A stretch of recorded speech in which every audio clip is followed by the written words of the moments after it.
Alors mes amis, surtout ces temps-ci, nous allons parler, nous avons la troisième semaine de Elul, nous rentrons dans la troisième semaine, et bien sûr il ne faut pas se laisser influencer par l'atmosphère ambiante, qui a le soleil, tout ça, mais bon, il faut penser que ce mois-là c'est un mois d'Elul. Il y a écrit dans le prophète Ishayahu, le Perek 41, Pasuk Yudalet, Al tir'i tola'at Yaakov, n'aie pas peur, le ver de terre Yaakov. Comme ça il dit au prophète. Le ver de terre, c'est une petite création de Dieu. Quelle force elle a? Qui n'écrase pas les vers avec son pied. Le ver de terre. Et il y a même David Amelech, il a dit à la Shalom, Ani tola'at velo ish. Je suis un ver de terre et pas un homme. Alors qu'est-ce qu'ils veulent dire nos chachamim? Qu'est-ce qu'il veut dire le prophète et David Amelech? Eh bien c'est écrit dans le Midrash Tanchuma. La man nimshelo Israël et tola'at.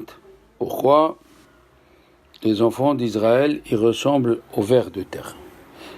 La première explication, c'est Rabbeinu Bechaye, il le dit au sujet de Yaakov Avinu.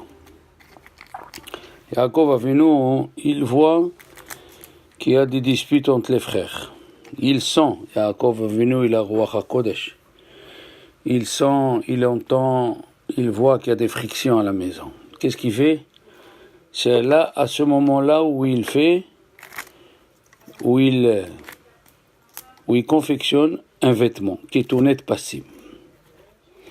Bien sûr, les chachamim, tout le monde demande la question.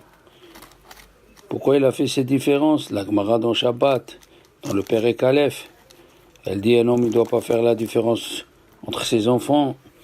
Yaakov Avinu, il a fait la différence a priori. Il est sorti la catastrophe. Alors, la question elle est, qu'est-ce qu'il voulait Yaakov? Rabbeinu Bechaye, il dit que le vêtement qu'il a fait à Yaakov Avinu, il était en soie. Oui, c'était de la soie. Qu'est-ce qu'il a voulu faire Yaakov Avinu? En lui confectionnant un vêtement de soie, selon Rabbeinu Bechaye, alav shalom. C'est pour lui donner une leçon à Yosef, à Tzadik. Il a dit Yosef, regarde. Le verre, la soie, elle est fabriquée par le verre. Elle peut faire des bonnes choses. Elle peut faire aussi des mauvaises choses. Elle peut détruire une forêt. La forêt, comme l'histoire du juif qui n'a pas écouté son rave, il est parti acheter une forêt. Et finalement, chaque arbre, il était vermoulu. Le mot vermoulu, il y a vert. Et de l'autre côté, la tola'at, le ver à soie, il fabrique des bonnes choses. Il lui a dit à Yosef, fais attention. Avec ta bouche, tu peux faire des bonnes choses et tu peux faire des mauvaises choses. Alors, la première leçon, c'est qu'il faut faire très attention à sa bouche. Comme on a dit, sache que là-haut, ils vont juger mimach, ce que toi tu vas décider.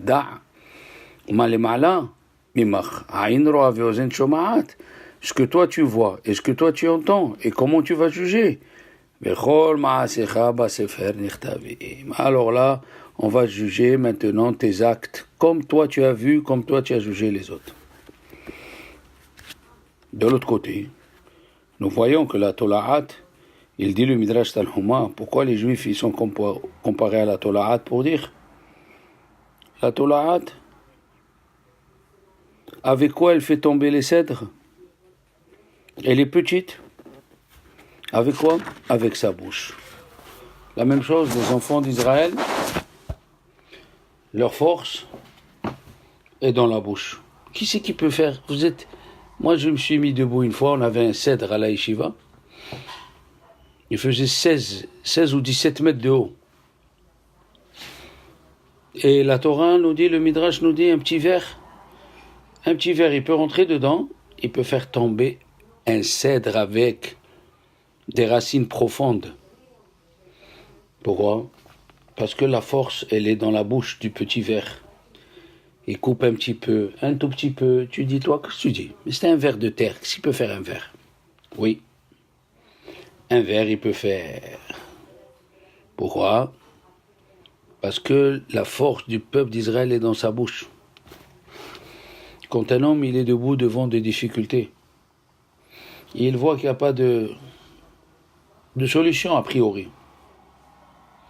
Qu'est-ce qu'il dit le prophète? Altira. Altir itola Yaakov. N'aie pas peur. Commence à prier. Commence à prier. Avec ta bouche, tu peux faire tomber des cèdres. Et avec ta bouche, tu peux enlever sur toi tous les gezerot raot. Avec ta bouche. Dans le livre de Rav Chaim Kanievski, Shalita Orhot Yosher, il amène au nom d'un livre au Tzara Midrashim, et il raconte là-bas une histoire invraisemblable. Une personne, elle devait voyager pour le commerce. Alors elle s'est mise à voyager.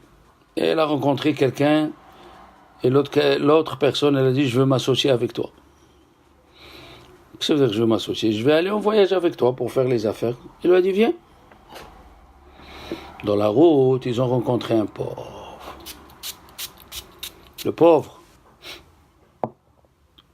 le premier, le commerçant, qui était religieux, il lui a donné tzedaka. C'était un pauvre aveugle. En plus, le deuxième, il lui a rien donné. Il lui a dit, moi je le connais pas, je donne pas. Pendant 1 heure, ils ont voyagé pour arriver dans l'autre ville, au milieu de la route. Le Malach HaMavet, il s'est transformé en un homme normal, et il arrive devant. Il a dit, où vous allez? Il a dit, voilà, on va aller faire le commerce et tout. Et du coup, il se transforme en l'ange du Malach HaMavet. Et il dit à un, toi tu as donné tzedaka? Tzedaka tatil mimavet. La tzedaka sauve de la mort. Mais toi, tu n'as pas donné tzedaka, tu vas mourir. Il a dit, mais bon, je peux donner maintenant? Il lui a dit, non, tu ne peux pas donner maintenant. Ça veut dire que tu peux donner maintenant. Il fallait donner au moment où il faut donner. Il lui a dit, ok, si je suis hayav de mourir, mais laisse-moi le temps d'aller remercier Dieu. Il a dit, puisque tu as demandé à remercier Dieu, la xéra, elle est partie. Tu n'as plus de xéra non plus. Voilà, on voit de ce midrash la bouche, ce qu'elle peut faire. Même si tu n'as pas donné tzedaka, mais si tu vas remercier Dieu, il y a un monsieur à Jérusalem, il était ami avec un autre, ils étudiaient dans le même collège, Réhouven et Shimon. Shimon, sa fille devait se marier, il n'a pas d'argent, il est parti faire un emprunt à la banque. Mais pour faire l'emprunt, il fallait un garant. Il a demandé à son ami qui étudie la Torah avec lui. Son ami, sans aucune arrière-pensée, il a dit, je te signe. Il a signé. Et l'autre, il lui a dit, je vais faire quelques affaires, je vais gagner de l'argent, je te rends. Il n'y a pas de problème. Tu es garant, je ne te laisserai pas arriver à des situations où c'est toi qui vas payer. Finalement, qu'est-ce qui s'est passé? Les affaires de Shimon n'ont pas marché. Qu'est-ce qu'ils ont fait la banque? Ils ont pris l'appartement de Réhouven. Alors Réhouven, il était dans une grande tzara. Il a rencontré Lévi, un autre ami. Tout cela, c'est des chassidim de la yeshiva de Gour. Alors il lui a dit, écoute, qu'est-ce que tu fais? Rentre chez le Rav, regarde ce qu'il va te dire. Il rentre chez le Rav. Le Rav, il écoute, tu as des problèmes. Il lui dit, Gedank kata aussi. Qu'est-ce que c'est Gedank en yiddish? Est-ce que tu remercies Dieu sur ce que tu as? n'a pas compris. Il lui a dit, je viens vous raconter que j'ai des tsarot. Il lui a répondu 3 fois, Gedank ata aussi. Est-ce que tu dis merci? Il est sorti, il lui a dit son copain, qu'est-ce qui s'est passé? Il lui a dit voilà et voilà et voilà. Il lui a dit, il m'a même pas aidé, il m'a rien fait. Il lui a dit, t'as dit de remercier. Qu'est-ce que tu perds de remercier? Va remercier Hachem. Que c'est vrai, tu es en train de perdre ta maison, mais remercie Hachem. Que ta femme est en bonne santé, que tes enfants ils sont en bonne santé. Qu'est-ce qu'il a fait? Il a dit oui, au lieu de rouspéter, il est parti avec sa bouche, et dans la Hamida, quand il arrive à Moudim, il lit, notre vie est entre tes mains, notre Neshama est entre tes mains, tu nous fais des miracles tous les jours, et il remercie Dieu dans sa tête, que ses enfants ils sont en bonne santé. Qu'est-ce qui s'est passé? L'ami d'à côté, Shimon, sa mère elle est décédée, et ils se sont rendus compte qu'elle avait un héritage.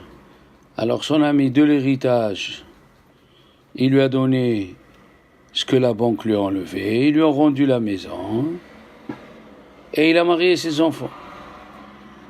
La force de la prière dans la bouche. Les gens ne croient plus à la prière, parce qu'ils pensent que c'est comme quand tu appelles quelqu'un, le téléphone il se fait vite, et dès que tu appelles, on doit te répondre. Non, les choses que tu demandes nécessitent plusieurs prières, mais sache une chose, qu'il n'y a aucune prière qui n'est pas répondue. Il y avait un Rav, il s'appelle Rav Kalman.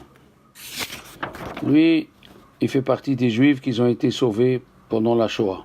Et il raconte comme ça. Moi, j'étais un petit enfant en Hongrie. En Hongrie, on ne sentait pas tellement la guerre. Mais la dernière année, il est venu Himmler, Mahchemo, il nous a amenés dans les camps de concentration. Et tout le monde s'est rappelé qu'est-ce qu'il a dit le prophète Irmia aux gens qui étaient en train de monter en Babylonie. Vous auriez dû pleurer avant, quand ils se sont mis à pleurer, Al-Naharot Babel Shambachinu. Tu aurais dû pleurer avant, et Dieu il aurait écouté ta prière. C'est maintenant que tu pleures. C'est maintenant, quand tu es au milieu d'Atzara. Et qu'est-ce qu'il faisait le docteur Mengele, Mahshemo Veshem Zechro? Il a mis un clou. Tout celui qui arrivait à la taille du clou, c'est qu'il était grand. Tout celui qui était moins que le clou, c'est qu'il était petit. Et tout le monde essayait de se mettre sur les orteils pour arriver. Et il y a des enfants qui n'ont pas pu arriver. Qu'est-ce qu'ils ont dit ces enfants? Bon, de toute façon, on va mourir. Venez, on va prier. Et ils se sont mis chez la Maalot, et Saïna et les Harim. Qu'est-ce qui s'est passé? Ils ont crié en pleurant. Quand c'est arrivé leur temps pour mourir, les Allemands, ils ont dit au docteur Mengele, on ne peut pas les tuer, il n'y a plus de gaz. Il n'y a plus le gaz, le Zyklon B. Et ce Rabbi Kalman, qui est encore vivant, il a dit, voilà, je comprends pourquoi, qu'est-ce que c'est une prière, les enfants. On ne peut pas s'imaginer qu'est-ce que c'est une prière. Une prière, elle peut sauver la personne. Une prière, surtout si tu pries pour les autres. Les Chachamim, ils ont dit, il y a écrit dans le Tehillim Membet, que Ayal ta'arog ala fike maim. Comme la gazelle qui se met au bord, comme la gazelle qui se met au bord de l'eau, elle se met à crier, à prier Hachem. Et tout le monde pose la question, tu dis qu'Ayal. Qu'Ayal, c'est masculin. Et tu finis Ka'arog. Ta'arog, c'est au féminin. Fallait dire qu'Ayal, Ya'arog. Et la Gemara, qu'est-ce qu'elle nous dit dans Baba Batra? la page Tetzaïn Amoud Bet, la Ayala, la gazelle, la pauvre, pour accoucher, c'est très difficile. Parce qu'elle a le ventre très petit et le bébé il ne peut pas sortir. Qu'est-ce qu'il fait avec Baruch? Il lui envoie un serpent spécial. Il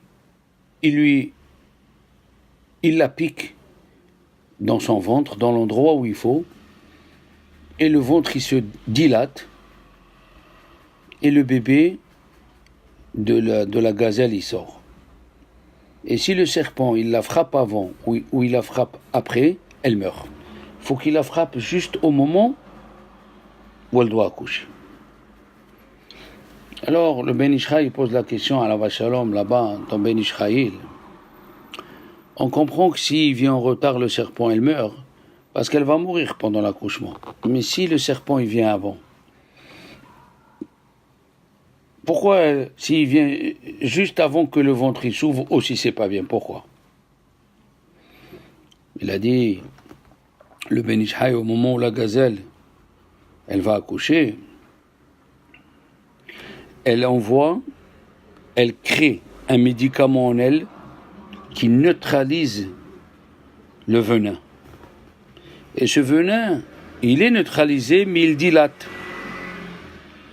Alors donc, si il fait avant, il peut mourir, parce qu'elle n'a pas produit encore le médicament intérieur. Ils ont dit les Chachamim, la gazelle, elle s'appelle Hasida chez Bahayot. Elle s'appelle l'animal qui est pieux. Elle est Hasida. Pourquoi? Quand tous les animaux ils ont soif, ils viennent chez la Ayala, chez la gazelle. Elle creuse un trou, elle fait rentrer ses cornes, et elle commence à pleurer, et Akadosh Baruch Hu il a pitié d'elle, et il fait monter de l'eau. Et les animaux, ils savent comment la gazelle souffre. Elle sait qu'à chaque fois, elle doit prier Dieu, ni une minute avant, ni une minute après. Il faut qu'elle prie au moment précis. Et elle sait quelle prière il faut faire. Elle sait quelle prière il faut faire. Alors, maintenant le Midrash, enfin la Gemara elle dit, si au moment où elle doit accoucher, donc elle est en danger de mort, et qu'est-ce qui se passe? Et au même moment, ils viennent les animaux pour demander de l'eau. Qu'est-ce qu'elle fait la gazelle? Elle laisse son problème personnel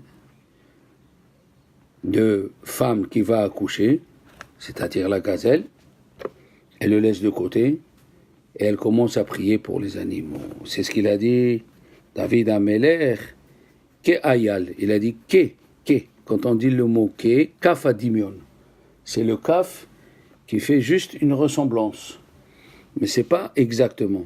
Il a dit la gazelle qui est féminin, elle devient masculin. Elle oublie qu'elle est enceinte et elle commence à demander à Dieu, envoie de l'eau aux animaux.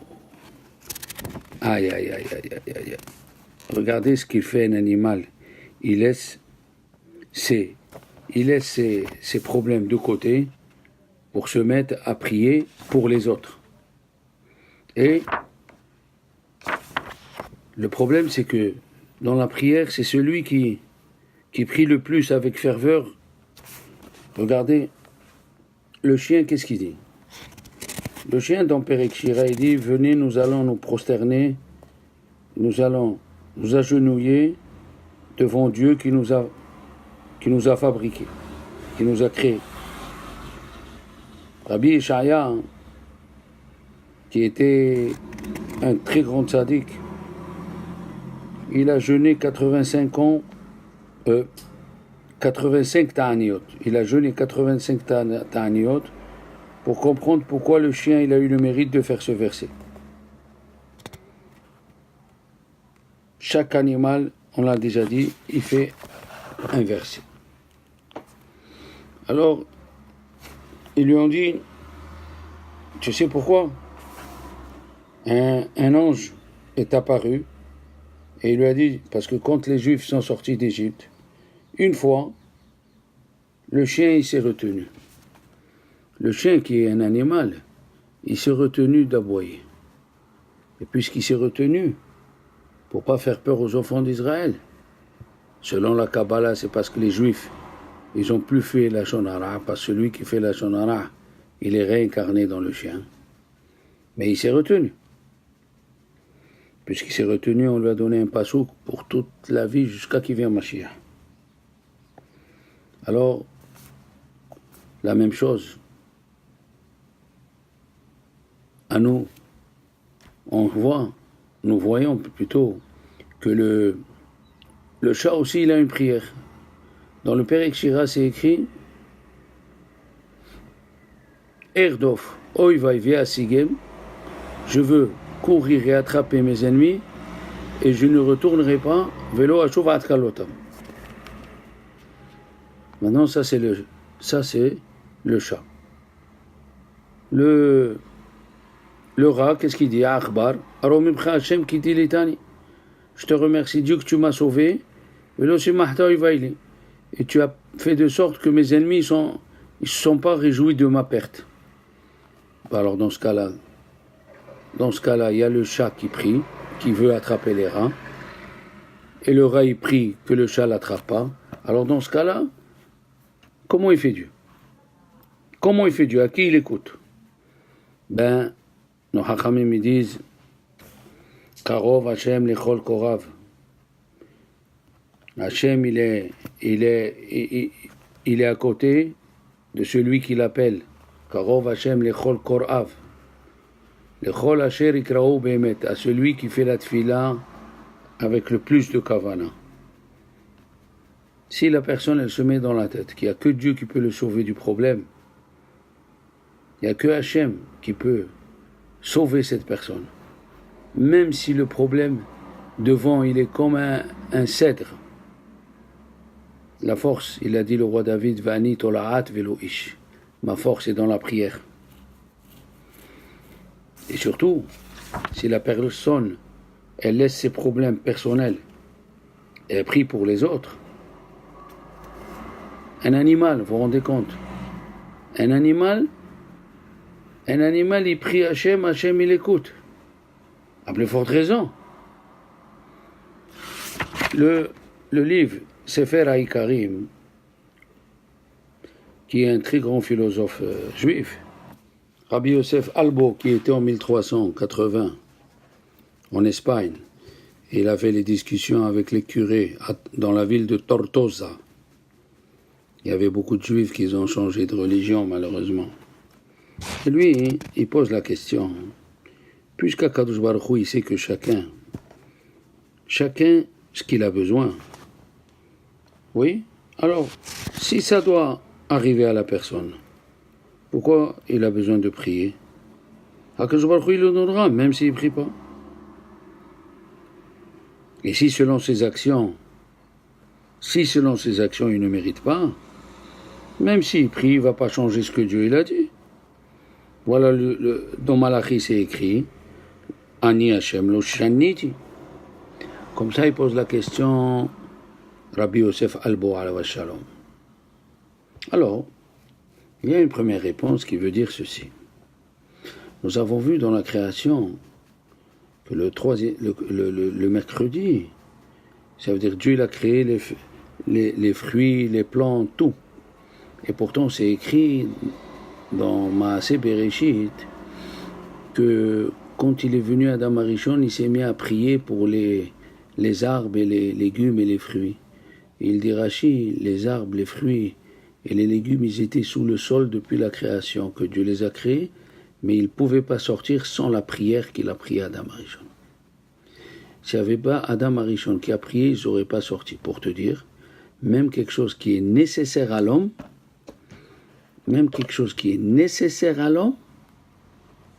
il faut le prier. Sans prière, tu ne l'auras pas. Même si ça te revient. Pour répondre à la question de Rabbi Yosef Albo. La deuxième réponse, on a vu la semaine dernière, au nom de Rabbeinu Bechaye d'Espagne aussi, qui était à Grenade en 1400. Lui aussi, il a une autre réponse. Il a dit, comme on l'a dit plusieurs fois, la prière, elle peut casser la Gézéra. La prière, elle peut changer le teva. La prière, elle peut changer la nature de la personne. Pas seulement elle peut changer la nature, la prière. Pas rien qu'elle peut changer la nature. On doit prier en grand. Rabbi Shlomo Zalman Auerbach, il ramène une question que le Shem Ishmuel, plusieurs, ils posent la question. Comment ça se fait que c'est Avraham Avinu qui a fixé Shahrit et pourtant on apprend les leçons et les dinim de la tfila de Hannah? Pourquoi?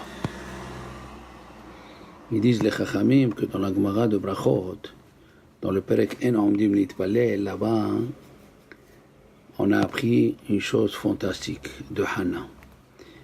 Elle n'avait pas d'enfant et elle a demandé à avoir Zer Anashim, un homme qui a l'équivalence de Moshe et Aaron. Et on le dit dans le Tehillim. Shmuel bekor Shemo. Moshe et Aaron, Shmuel bekor Shemo. Shmuel, il est comparé à Moshe et Aaron.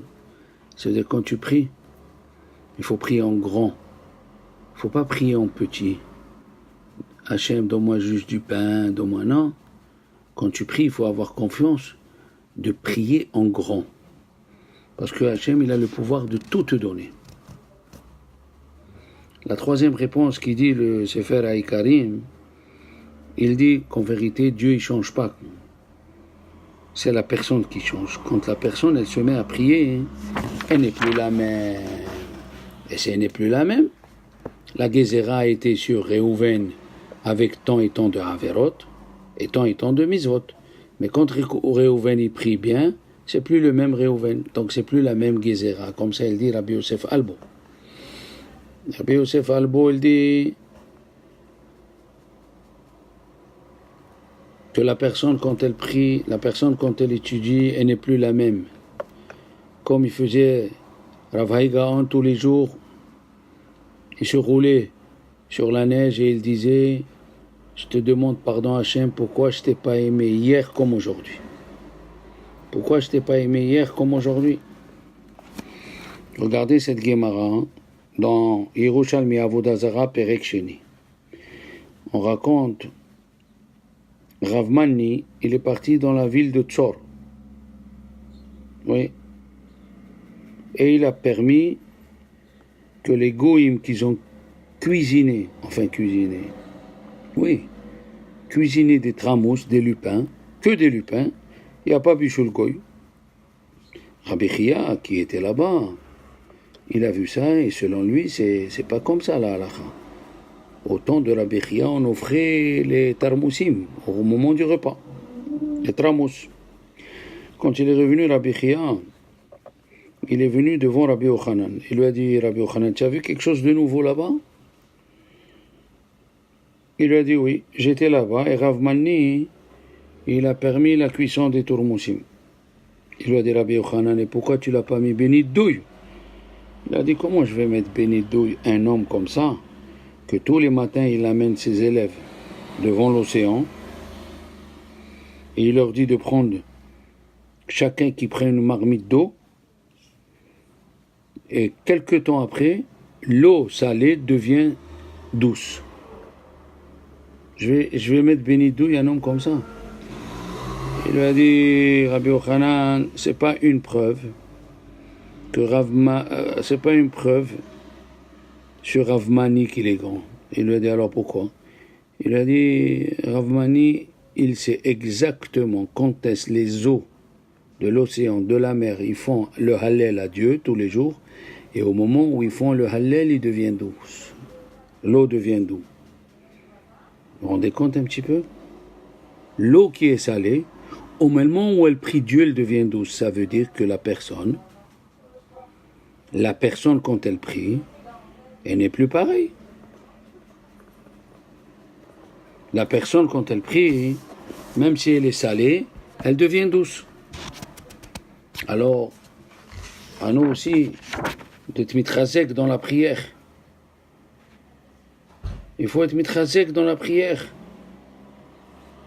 Quand quelqu'un y prie, il a dit Rabbi Yaakov Ganiski, que c'est vrai, c'est une histoire vraie, que dans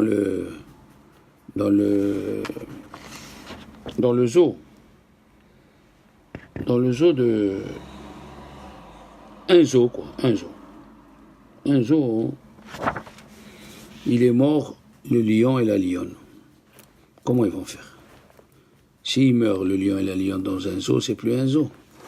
Qu'est-ce qu'ils ont fait? Ils ont pris 2 personnes et ils leur ont appris comment crier, comme le lion et comme la lionne. Oui. Qu'est-ce qui s'est passé? Alors les petits-enfants venaient de loin pour voir ce zoo et eux ils criaient toute la journée. Ouah, ouah, ils faisaient les cris du lion et du lionne. Une fois, un monsieur, il a ramassé de l'argent, il est venu de loin avec sa classe.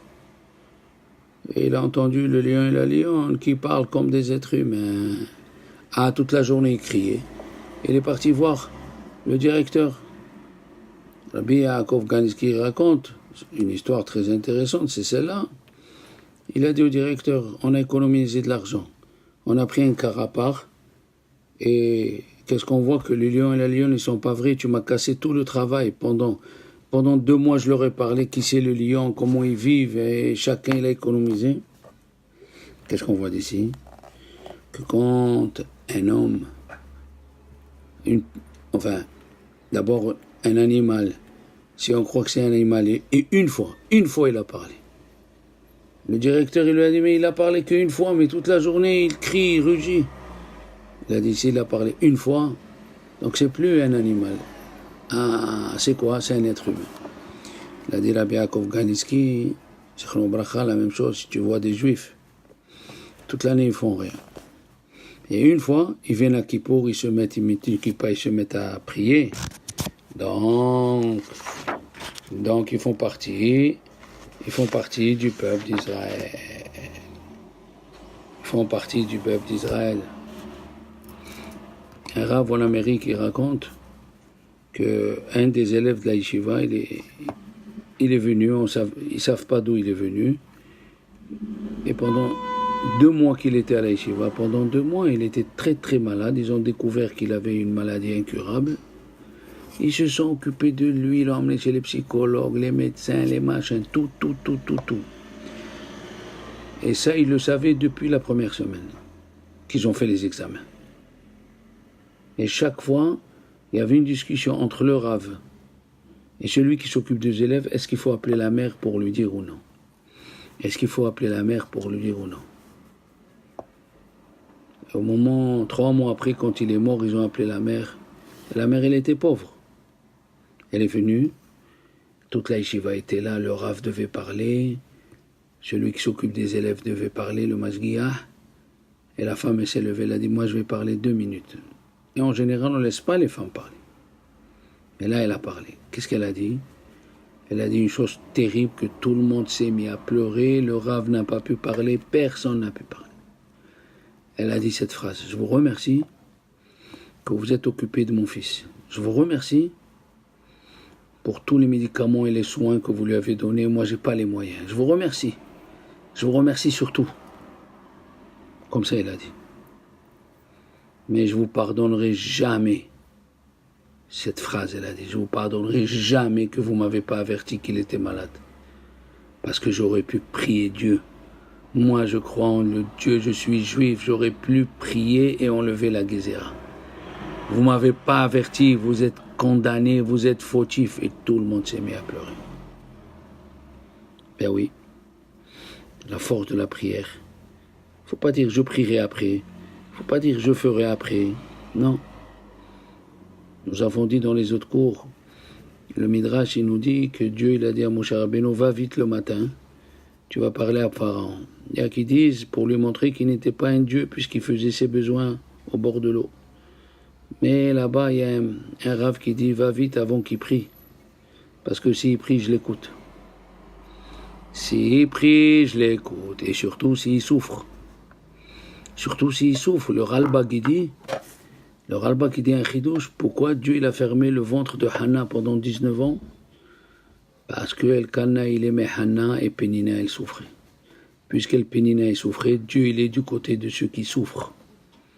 Et Lokim Yevakesh est un nirdaf. Dieu, il est du côté de ceux qu'on poursuit à fil ou rachat, même s'il est rachat.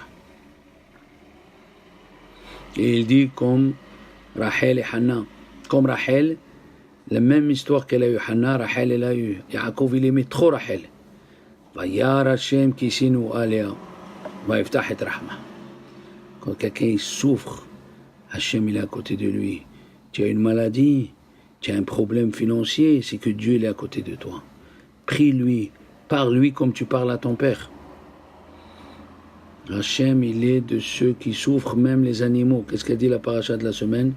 On n'a pas le droit de faire un travail avec un taureau et un âne. Parce que l'âne, il voit que le taureau, il rumine et lui, il n'a pas de quoi manger. La même chose quand tu écrases le blé par un animal, le taureau ou l'âne ou le cheval, il ne faut pas lui fermer la bouche. L'autre, sort bédicho. Dites-moi, qu'est-ce qui comprend l'animal? Qu'est-ce qui comprend cet animal? Non. On voit d'ici que Dieu, il est du côté de ceux qui souffrent. Si tu souffres, Akadosh Baruch Hu est à côté de toi. Seulement prie. Il faut que tu pries. Il faut que tu ouvres ta bouche. Tu pries Hachem le matin, le midi, le soir, toute la journée. Il dit, Chafetz Chaim, ça suffit pas de prier 3 fois par jour. Dans la matinée, quand tu as un moment, lève les yeux vers Dieu et dis-lui, Hachem, sors-moi de problème, je t'en prie, sors-moi de ça et de ça. Alors nous sommes dans le mois d'Elul, où il a dit Rabbi Shabbetai, c'est écrit dans le Sidour, Matok Midevash, du Rav Daniel Frisch.